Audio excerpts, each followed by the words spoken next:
And cool, we're in the house. Thanks for coming, dog. No problem, man. No problem. Shit. Yeah, so I know who you are. Will you tell everyone else who you are? And then kind of try to talk into the capsule where it says the Audio Technica right there. Oh, okay. There you go. I'm a comic Mike Wells or Mike WTF Wells or a piece of shit ex-husband or We all are. Like, we all whatever. Introduce or I me. have herpes. But anyways, These are all just facts, folks. yeah. He came with a lot of knowledge he's dropping on you tonight. A late night session. You just came from a mic, huh? Mm-hmm. I stayed home tonight. I was just writing, working on some of this shit, but it's good. You get out a lot. I know that. I see you working all the time. How long have you been doing comedy, Mike? God, almost 4 years. It's like in April it'll be 4 years. Yeah, almost 4 years. Holy shit. That makes me sound like pathetic. That's what that makes me sound. 4 years that's a long time, man. It's not as long as other people that you know and we know in the industry, but that's a good leg up. And you're obviously working and stuff, and you're doing it now. Tell me how you got your start. Like, first of all, did you, obviously, what was your first experience with comedy as a kid? Because you obviously saw it somewhere along the lines, and then to follow that up, also tell me how you got the bug, and then how you made it onto a stage the first time. All right, so I got into comedy. My cousin, who I hate and is dead to me and has burned so many bridges. I think you've met him. What's his name? Kenny Smith. No way. That's your cousin? Yeah. That is the fucking craziest thing. You know why? Because when I was 18, I went to a show at Wiley's with my mom and my stepdad, and fucking Kenny Smith was headlining, bro. Mm-hmm. And he had these shirts that said, fuck you. Fuck you. Fuck you. Dude, that motherfucker was so funny. And in my head, I was like, dude, I want to be like this guy one day. And I don't now, obviously, from the horror stories that I hear. But I heard he was actually really successful, right? He was successful. Very he was successful. Really good. Yeah. And then that's what happens when you do drugs and alcohol. Yeah, dude, it does. For sure. Shit will take you down if you don't do it responsibly. But I got into it partially because, he did it. So I think he was 20, moved down to Florida, started, I think, working at Disney World and then doing comedy part-time. And then eventually just started doing comedy full-time. And I was like, that is so cool. And I was 12. Would you like to smoke, man? I got a couple different kinds, and I got some dabs here, too. So he's your older cousin. It's at the top. It's a little black button. Nope. Just kind of feel around for it. I think right there on this corner. Oh, shit. That's hidden. There you go. Yeah. This one's good, too. This is called Sunday Driver. I think that's called Maui Wowie. Maui? Wowie? Yeah. It's definitely got a little bit of a pineapple-y, It does. Yeah. It's like a tangy flavor. That's very delicious. That tastes like an ice cream. That should be illegal. Anyways, it tastes fucking good. Yeah, so I was always around it. I was like, man, that's a cool job, And I wanted to get into it. And then I did a couple open mics when I was 18, long ass time ago, at Wiley's twice. And I stopped going. Okay. That's it. So you've been doing it steady for 4 years. How old are you? I'm 34. So about 10 or 12 years, even before 15 years ago, you actually tried it, and you knew it was something you were going to be doing. Mm-hmm. Yeah. And then I liked it. And then I don't officially call that my start just because of the fact I stepped away. Yeah. Well, I didn't even step away. I was just like, I want to try this, see what this is like. Yeah. And then did that. I probably wasn't even I don't even think I was even 18. I think I was 20, 22. That's crazy. And then stopped. Did it a couple times, whatever. And then I saw Scotty Mays post a video on Facebook. And I was like, and he's, even in the video, he said he had a bad set. And then it was a bad set. And I was like, I can fucking do this. Yeah. That's so bad, isn't it? So I messaged him, and I was like, hey, where's the next open mic? And he told me it was at the Hookah Bazaar. Holy shit. So I went to the Hookah Bazaar, and I planned this. I went over my material so fucking much, that day. Even for 2 or 3 days, just went over my material, constantly. And went to the Hookah Bazaar, and I thought, I had a good set. And then looking back at it, I'm like, that was the biggest piece of shit. Like, anybody thinks that, like, if you get any laughs, it's like, I did amazing. Yeah, exactly. Yeah. But, especially if you really have your heart set on it. I was having this discussion with Dan Dean last night on my last episode. There's certain people who are like good at stuff the first time they try it, and there's some people who think they are, and then they have to actually work to get to that level. But it's like either way, you can still be a professional. Does that make sense? Like you can totally get there on either side of the fence. So it's kind of a cool thing. It's like, yeah, if you do get a laugh at all, and you're a crazy person like me or you, apparently, because I didn't do very well my first time looking back, but I thought I did. I can't remember. I mean, no, I don't remember any of the jokes. I honestly don't remember any of the jokes on my first time, but I remember one time I thought it was a laugh, but it probably was just like a wind in the background that I'm mistaken for a laugh. I don't tell a lot of people this story because it's definitely frowned upon now. But when I was 18, I actually did stand up at a bar in Fairborn, which is where I went to high school. It was Top Dog Saloon. And I did a bunch of stolen jokes that were not mine. It was like material that I had bitten and then switched up a little bit. And the other comics knew. And I was like, so when's the next open mic? And they wouldn't even talk to me. They did not fuck with me. And I also got to see a comic bomb that night. And I didn't know that's what I was seeing until now, just now reflecting on it. But he was like real depressed and on the bar and wanting more drinks. And he was just in a bad spot for having a bad set that night. And it's kind of funny looking back on that. But yeah, that's cool. We have a lot in common that weirdly your cousin influenced me too. And then also we both tried it. And then like 10 years later decided to come back. And yeah. Yeah, it's been crazy ever since. It's been absolutely crazy. Like when I turned 30 and I was like, I'm going to fucking give this my all. I gave it my all. Yeah. And I wanted to do the best. I wanted to be the best I could possibly be at it. Like I constantly write and all that shit. Like I wasn't going to take no for an answer. Like I wanted to be good at it. So. Yeah. You definitely are, bro. I think you're a great comic. Obviously the work speaks for itself. You're being hired all the time to be a professional comedian. And that's big ups to you, bro. Like that's fucking dope. You're at a good place in your career. Like I said, I feel like, I'm definitely looking up to you from my perspective. You're a couple years in the game ahead of me, and it's really cool seeing other people get opportunities, because then it just shows you like if you fucking work hard enough, that shit's out there. Oh fucking yeah! You have to fucking work hard. I wish I could get up on stage more. Yeah, it's all about working hard, working your ass off, constantly writing, going to the mics, driving. Like I think this last month I put like almost 5,000 miles on my truck. Damn, bro. Yeah, I was just like, what the fuck? Constantly just driving 5,000 miles on my fucking truck.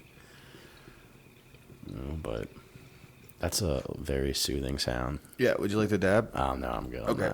So what's like your biggest memory in comedy, or something that really sticks out to you?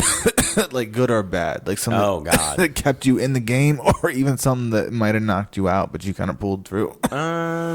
Biggest memory. This is why I don't do dabs, but it happens. You sound like I know. No, tell me. That's what this is for. I know. I'm an idiot. You sound like you have the coronavirus right now. Oh God, I probably do, bro. Fuck.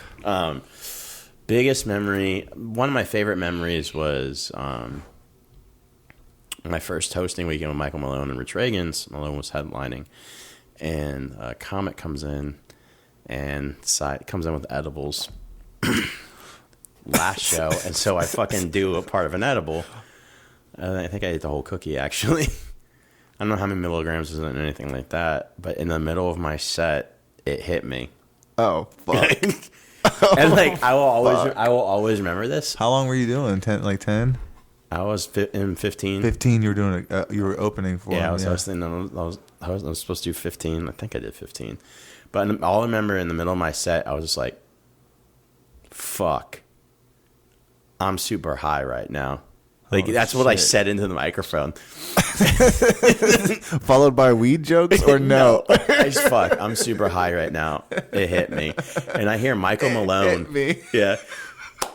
I hear Michael Malone and Rich Reagan's in the back laughing their ass off. So I was like, fuck. It was the last show though, right? Yeah, it was the last show. I mean, you had to go up again, and you had to also finish that fucking set, but it was I done. don't remember at least. how much time I did, but I fucking remember it hit me hard. I'm not gonna lie. This is gonna, I'm not trying to take a dark turn, but same guy, right? See him, he's headlining Wiley's, and I eat an edible, gives me an edible, eat an edible, and the only reason why I wasn't down in the Oregon district the night of the shooting, because I got so fucking high, I made my fiance drive us home. Holy shit. Yeah. That's crazy. Yeah. Isn't it weird how there's like a weird like circle of life sometimes? Yeah, it's very... No, I'm attracted to stories like that, bro. Like, I love hearing like not just spooky shit, but because that's not necessarily spooky, but it's like woo woo in a little bit. It's a little woo woo, but I live woo woo, bro. Like, I'm always like on the fucking edge of, wonder in a way. We were gonna go probably go to Lucky's or something, eat something after the show and all that stuff, but I was like, you gotta drive home. I'm so fucking high right now. I can't. And then rest in peace, everybody. I mean, it was it was a horrible tragedy and all that. Yeah. But yeah, that's the only reason I wasn't down there for everything. It happened. But anyways, more positive story. Yeah. So back, it hit me right in the middle of my set, and I will always. That's the one thing I'll always remember my entire life. Like, I always remember that moment. It was just like, Fucking blew your mind. Were you like? Also, was it like a surreal moment? Like, oh shit, I'm doing stand up. I'm opening for Rich Reagan's. no, it was Malone. It was Malone. Oh, Malone. Yeah. But it's also like I'm lit as fuck too. It's like a bunch of thoughts at once instead of jokes. It was like, fuck. All right. Well. Oh shit. That must have been embarrassing, but it's cool that you're like you talk the way you talk about it now. You can tell it obviously like it helped you in some way. It did. Yeah. I did. I'll get high every now and then before going up on stage. I won't eat an edible before going up on stage. I mean, I'll smoke a little bit, but I like to have a drink or two and then have a little smoke, and that's me being mellow. And then everybody tells me like, "Dude, you had a good set tonight," and I'm like, I don't know why. I like to shoot up. Yeah, just do a little heroin. Speaking of heroin, this is the fucking heroin capital of America still, right?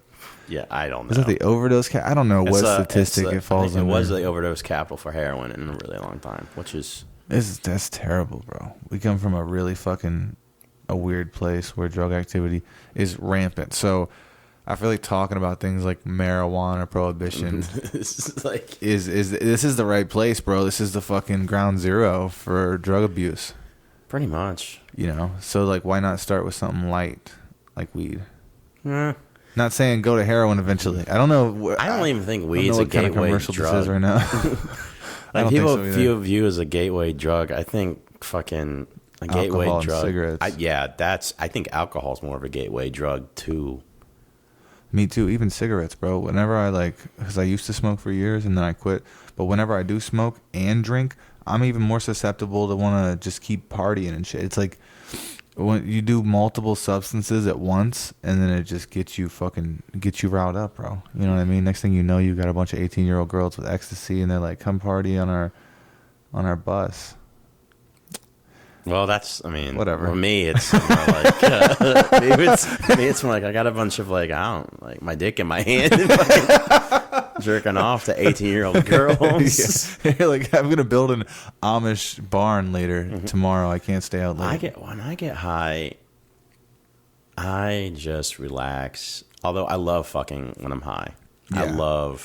There's nothing whenever I love having sex when I'm high because of the fact that like I can feel every crevice of I feel every crevice of my dick going in and out. It's very sensual. It's like it sounds like it feels like it's probably forever, but it's probably like 30 seconds. Right. But I fucking love having sex when I'm high. I'm on board with that. I actually just had sex. Prefer it. I had sex recently with a girl who doesn't normally get high, but she did just to she had tried it a couple times already before. It sounded like I influenced her, but she did like vape with me, and then we were both just high, and it was a vibe, bro, and it was different, and she was into it and I was into it, and so I can relate to that because yeah, that does happen sometimes. It makes you more into the moment in a lot of different ways. It's not just sex too, you know. Well, yeah. Well, last time I did it, having sex when I was high, I was like, there was a moment I was like, I think I'm gonna have a heart attack, but I'm cool. This feels so fucking good. I'm gonna make it for this. Yeah, I'm like, if I'd high right now, at least I'll come. Like this is be the last And thing that's I the do. That's fine ultimate with me. autoerotic asphyxiation You're like, without a belt. you choking yourself. So, Like you come to and you're like, oh God, what did I do? why is she dead? Why is she dead and my hands are Yeah, I'm around my throat. Wait a second. That's murder- just a beanbag. murder suicide, but you only passed yourself out. You killed her. I'm getting too close. You killed her, but you only passed yourself out. You're just like, It's oh supposed to be shit. murder suicide. I'm horrible. I'm bad at everything. Oh god. Oh god. That's One of the hilarious. first jokes I ever wrote, and this was when I was like 14, 13. This is gonna sound really fucked up. All right, you need a friend. You need a cap gun, and just call some random number. And when they pick up and they go, he goes, "This is suicide hotline." When they go, We "No," should do that right fucking now. when they go, "No," I'd be, "God damn it, I can't do anything right." Shoot the cap gun off, drop the phone, and have your friend come be like, "Daddy."